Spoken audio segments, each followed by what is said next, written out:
All right, this should be a fun video because I get to talk about the worst real estate deal that I've ever done. And it's a deal that I still own today.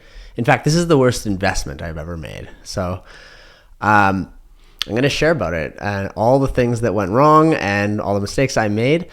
But in hindsight, this is over a decade ago. In hindsight, all the lessons I learned, and I can laugh about it now because I'm really, really grateful for all the lessons that I learned from this particular deal. And I'm going to share those lessons with you now. So where do I start?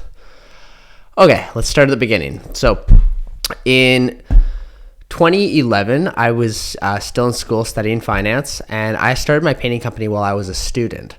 And in that first year out of university, I started my painting company going. So the moment I graduated, I had my company for the summer going, and I paid off all my student debt within the first 6 months. And that was a great victory for me. So within a few months of graduating, I had $0. The following year, I ran my business, and I bought my first my first investment property. Now this one was out in Alberta it was just a condo out in Alberta, cash flow positive. I bought during the time when the oil sands were really starting to boom. And so that was the upside potential of the appreciation. Cash flow positive on day one, all good. I still own the deal today. It's super cash flow positive now, more than before even, and almost all the debt's been paid off. It's almost mortgage clear actually. So great deal. Second year, I'm like, let's do that again. So do the season, make a bunch of profit, and the idea is to reinvest the profits into buying another condo or another cash flow positive property. So I come across an investment out in New Brunswick, Waterloo, St. John. And when you're doing these deals, of course, you're always looking for what's the upside in the economy in terms of population is growing. So you're looking at job growth, mega projects that are being developed, which drives the population, which drives the real estate prices. Once you've targeted a place with those qualities, where there's some kind of a population growth for some reason that you understand and the sustainability, you look for a cash flow positive property. So out there at the time, it was the Energy East pipeline. That was what was being announced. They're going to build this pipeline, super long-term project, incredibly large spend from the government. And where I bought the condo was right at the harbor where the Energy East pipeline was going to be exporting all from, basically. So all of the oil and all the gas is going to be going out to the rest of the world from these harbors. So that's the upside. I'm like, great. So we get this deal, and it's crazy good cash flow. So this is the basis or the thesis of the deal. Bunch of investors pool or put their money in and buy these condos, and the developer sells the condos to everyone, and then he rents them back. So the thesis is he's going to rent all the condos back from all of us as a fixed long-term rental, and then he is using each of the condos as a short-term rental, kind of like an Airbnb, for all the jobs, all the people that are coming to get jobs, and he's basically renting it out.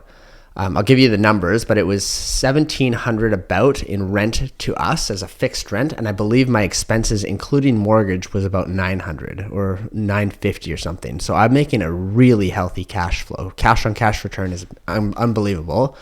Meanwhile, he is renting it for about $3,000 on short-term rental model, so kind of the Airbnb model. So he's making money, I'm making money. I understand the model. It's great, but it's across the country. I live in Canada, or in British Columbia. So it's way across the country, but that's the deal. And there's good upside potential, this new project, there's good cash flow. Let's do it. So I buy it. 2 years go on, and this is actually a really great deal. So he's honoring his agreement. We're getting this incredibly good cash flow. And then all of a sudden, one day, things change. And first of all, it's announced that the actual pipeline is not going to be built. So that's gone. That's off the table. And then the short-term rental market dries up, and he just disappears. So he sends out a formal letter to everyone saying that he's not going to be doing short-term rental anymore, and he no longer wishes to rent our places. And this is when the wake-up call is that I find out that the actual long-term rental market, the rent of my unit at the time was like $750. And I was used to getting $1,000 more than that. So all of a sudden, my huge cash flow positive, like 9 or 10% cash flow or more, I think it was like more than that cash on cash return, turned into negative cash flow. And the value of the property also was reappraised way lower, below the price of the actual mortgage itself, because I actually bought this property with only 10% down, which I was able to do because the cash flow was so high. Now, this is all fascinating because all of a sudden I'm just like went totally negative cash flow, and I can't even sell this thing because the mortgage is higher than the value of the property. So if I was to try and sell it, I'd actually have to come up with a big chunk of cash to pay out the bank on the mortgage. It was like 20 or 30 grand or something. So now I'm stuck with this thing. And the way I ended up dealing with it, and I dealt with it for like a decade almost like this, I used the cash flow from one of my really positive properties to pay off the losing property with this one. So I'm using a winner to pay off a loser, essentially. And that's kind of the value, I guess, of diversification. But the lessons, I want to get right to the lessons of this deal. Number one, I bought based on a project that was announced but not confirmed. So when you're dealing with these things, you want to wait for the confirmation. It's not just like speculative announcements that these things could happen. This energy east pipeline could go through. It wasn't actually announced and confirmed yet by the government. So that's error number one. Error number two is I never looked into the long-term rental market. What is the actual rent of this unit if the short-term rental market collapsed? Today, I don't even deal in short-term rental market, but I'm all long-term rentals. But I see it right now. A lot of people have this where basically they buy a property based on the Airbnb model type of thing, and it's really a good deal. But then if anything changes or the government just changes the rules, all of a sudden your property is negative. Now, what happens if you got 4 or 5 properties with this business model and then they change the rules? You're kind of screwed. So you really need to think about those kinds of risks and just like, would my property still perform if I did have to have a long-term rental model? Now, I think it's great. If you can do short-term rentals and make extra cash and you got a manager who wants to run it, then do it. And then if you ever have to go back to a long-term rental model, you can, and you're still profitable. And that's the point, is you want to be able to hold long-term. The third lesson I think I'll leave this video on is I kept that property, and today, this is 13 years ago now, and today the value has now gone all the way back up, and I've systematically raised the rents now, and it's cash flow positive now, and I've paid off a crap ton of the mortgage.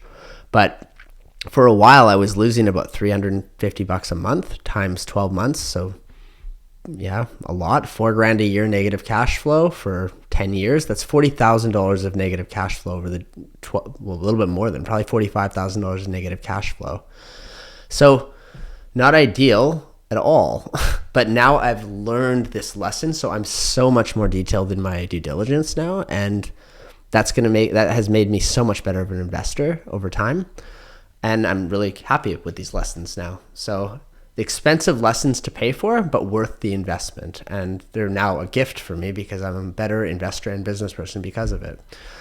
That's it. That's my first real estate investment, my worst real estate investment I ever did. Hope you learned something from it. Hey, my name is Brad Samuels. I hope you enjoyed the last video and you got some value from it. So Foundations is a real estate wealth management business focused on buying and holding cash flow positive multifamily properties with our investment partners. And we have the objective of creating long-term wealth and freedom. So this form of investing has proven to be a stable, long-term wealth building strategy for us and our partners. And if you're interested in learning more about this style and investing with us, I'd love to chat with you, do an information session with you, and see if our long-term goals are in alignment. So you can click on the button below, fill out an investor questionnaire, and then schedule a call to chat about this and learn more. As always, I support you in your sacred quest for freedom, purpose, and prosperity, and I'll see you in the next video.